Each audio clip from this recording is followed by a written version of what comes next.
Hello friends, जैसा कि कल हमने अमेरिकी संविधान की विशेषताओं के बारे में पढ़ा था और उसमें हमने पढ़ा था कि अमेरिकी संविधान विश्व का सबसे संक्षिप्त लिखित संविधान है। यह अपने नेचर में रिजिड कॉन्स्टिट्यूशन है, अर्थात इसमें संशोधन आसानी से नहीं हो सकते हैं। इसी प्रकार से इसमें लोकप्रिय संप्रभुता पाई जाती है। आज हम इसके आगे की विशेषताओं का अध्ययन करेंगे, जिसमें पहला है बाइकैमरल लेजिस्लेटिव, द्विसदनात्मक व्यवस्थापिका। बाइकैमरल व्यवस्थापिका, जैसा कि हम सभी जानते हैं कि इसका तात्पर्य है ऐसी व्यवस्थापिका जिसमें दो सदन हो, एक निम्न सदन और एक उच्च सदन। जैसा कि अकॉर्डिंग टू आर्टिकल 1 कहा गया है कि that all legislative powers are vested in Congress. Congress consists of two House of Representatives and the other house is Senate. अर्थात जो निम्न सदन है उसे हम प्रतिनिधि सभा कहेंगे और जो द्वितीय कांग्रेस का सदन है, यहाँ संसद को कांग्रेस कहा जाता है। तो जो द्वितीय सदन है उसे हम सीनेट कहते हैं। तो इस प्रकार से अनुच्छेद 1 के अनुसार समस्त व्यवस्थापिका शक्ति कांग्रेस में निहित होगी और इसके जो दो सदन, जैसा कि हमने देखा है, पहला सदन हम लेते हैं हाउस ऑफ रिप्रेजेंटेटिव्स, अर्थात प्रतिनिधि सदन।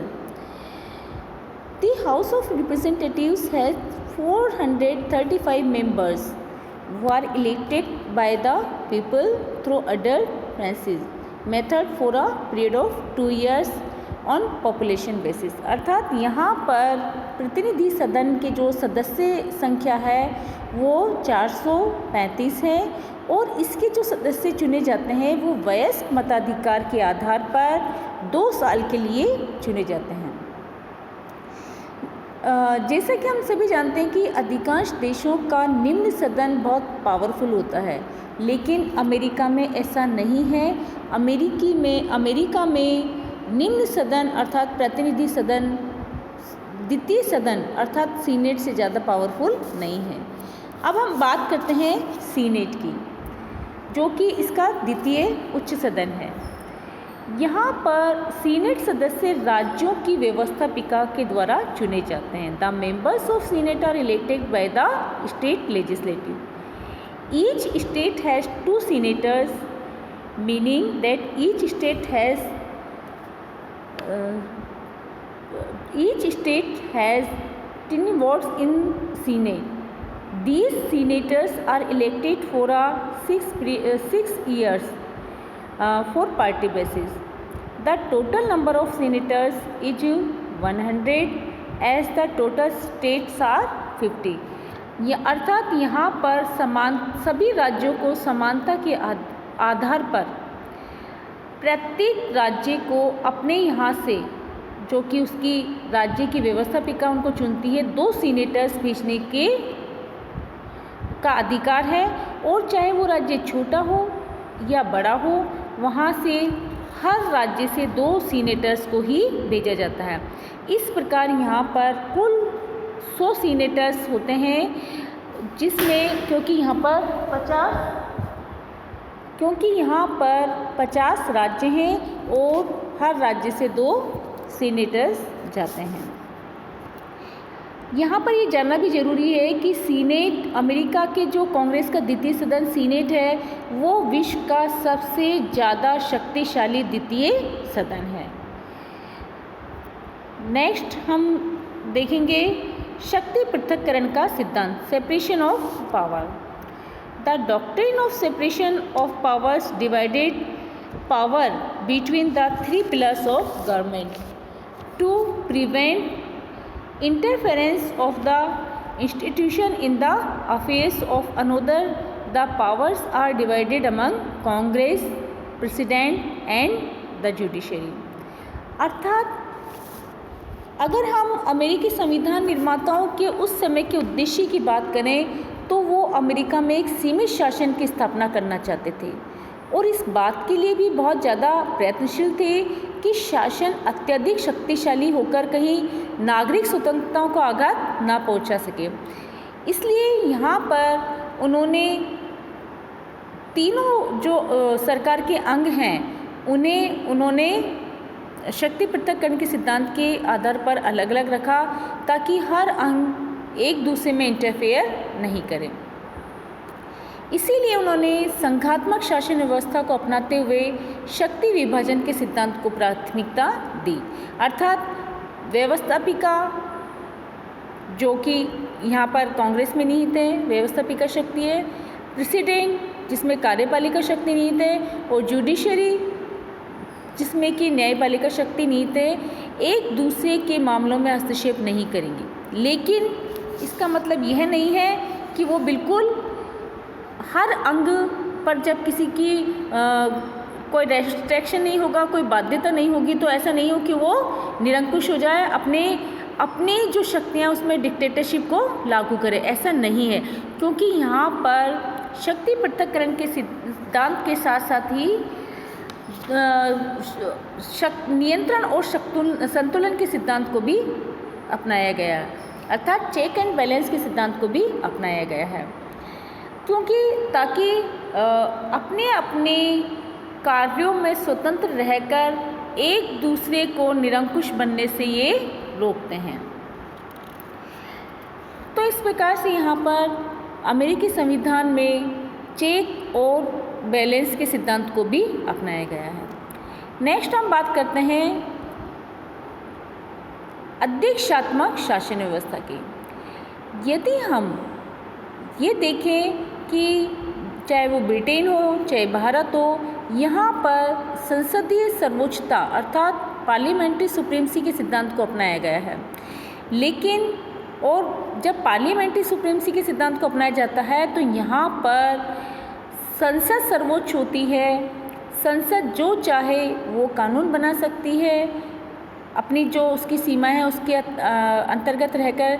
लेकिन अमेरिका की अगर हम बात करें तो यहाँ पर प्रेसिडेंशियल सिस्टम को लागू किया गया है, और इसमें प्रेसिडेंशियल सिस्टम को लागू करते हुए अर्थात अध्यक्षात्मक शासन व्यवस्था को लागू करते हुए सबसे इम्पोर्टेंट बात है कि यहाँ पर जो राष्ट्रपति है उसको कांग्रेस के समक्ष अपनी जवाबदेहिता नहीं देते हैं, अर्थात जो उसके प्रति वो रेस्पॉन्सिबल नहीं है, लेकिन वो कांग्रेस को डिसोल्व भी नहीं कर सकता है। The constitution provides of a presidential form of government. Article 2 provide the powers, elections and their matters related to President.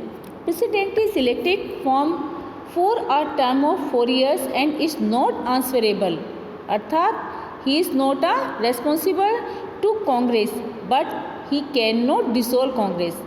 Congress he has cabinet to assist him in running his executive powers. तो इस प्रकार से हम क्या देखते हैं कि यहाँ पर जो राष्ट्रपति है, जैसे एट प्रेजेंट यहाँ के राष्ट्रपति जो डोनाल्ड ट्रंप हैं, तो इनका कार्यकाल 4 वर्ष होता है और अधिकतम यहाँ का राष्ट्रपति 2 बार चुना जाता है। अधिकतम वो 10 साल तक रह सकता है। कैसे कि बाय द वे मान लीजिए कि किसी भी राष्ट्रपति का कार्यकाल चल रहा है और उसकी डेथ हो जाती है, तो दूसरा जो राष्ट्रपति बनता है तो मात्र 2 साल के लिए बना और 2 बार वो अपना इलेक्शन के थ्रू कार्यकाल पूरा कर सकता है। तो इस प्रकार से हम कह सकते हैं कि जो यहाँ पर जो कांग्रेस है अर्थात जो संसद है, पार्लियामेंट है, वो सिर्फ उसको अपने कार्यों को एग्जिस्ट करने के लिए या अपने कार्यों में सहायता करने के लिए ही वो दी जाती है, सलाह दे सकते हैं, अपने उसके कार्यों को करने में सहायता दे सकते हैं। इसी प्रकार से हम देखते हैं कि यहाँ पर ड्यूल सिटीजनशिप पाई जाती है अर्थात दोहरी नागरिकता। यहाँ पर हम देख सकते हैं कि जो शासन व्यवस्था संघात्मक शासन व्यवस्था जहाँ पर अपनाई जाती है अर्थात फेडरल सिस्टम जहाँ पर होता है, तो वहाँ पर अधिकांशतः दोहरी नागरिकता है। अगर हम अपने इंडिया की बात करें तो इंडिया में फेडरल सिस्टम होते हुए भी ड्यूल सिटीजनशिप नहीं है। ऐसा शायद हमारी देश की एकता और अखंडता के लिए किया गया हो, लेकिन अमेरिका में जो वहाँ का कॉन्स्टिट्यूशन है तो वहाँ पर दोहरी नागरिकता को प्रदान किया गया है। The constitution provides for due citizenship of United States and the state where are is domiciled. अर्थात यहाँ पर एक नागरिकता यूएसए अर्थात संयुक्त राज्य अमेरिका की होगी और दूसरी नागरिकता उस राज्य की होगी जहाँ का कि वो निवासी है। यहाँ पर जो स्टेट्स हैं वो ऑटोनोमस बॉडीज़ भी हैं, अपना कार्य खुद करते हैं और जो केंद्र है उनका हस्तक्षेप बहुत कम होता है।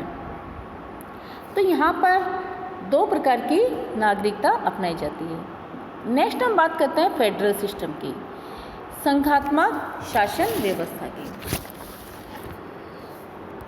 The US Constitution provides for a federal system of government, which means that powers are divided among center and state government. The Article 1, the federal government, according the Article 1, the federal government has jurisdiction over 18 matters, and residuary powers are vested in state. State are autonomous bodies. अर्थात जो यहाँ पर संघात्मक शासन व्यवस्था अपनाई गई है उसके जो आर्टिकल 1 यहाँ कहता है कि संघात्मक शासन व्यवस्था के अंतर्गत 18 मैटर्स, 18 जो सब्जेक्ट मैटर हैं वो जो केंद्र है सेंटर को प्रोवाइड कराए हैं। बाकी की जो अवशिष्ट शक्तियाँ हैं वो राज्यों में निहित कर दी गई हैं। संघात्मक शासन व्यवस्था का मतलब जैसा कि हम सभी जानते हैं, यहाँ संघात्मक शासन व्यवस्था का मतलब होता है कि जहाँ पर केंद्र और राज्यों में शक्तियों का विभाजन कर दिया जाता है। अगर हम अपने भारत की बात करें तो यहाँ पर शक्तियों का विभाजन केंद्र और राज्यों के मध्य लिस्ट सिस्टम अर्थात सूची के द्वारा किया गया है, जिसमें संघ सूची, राज्य सूची और समवर्ती सूची है।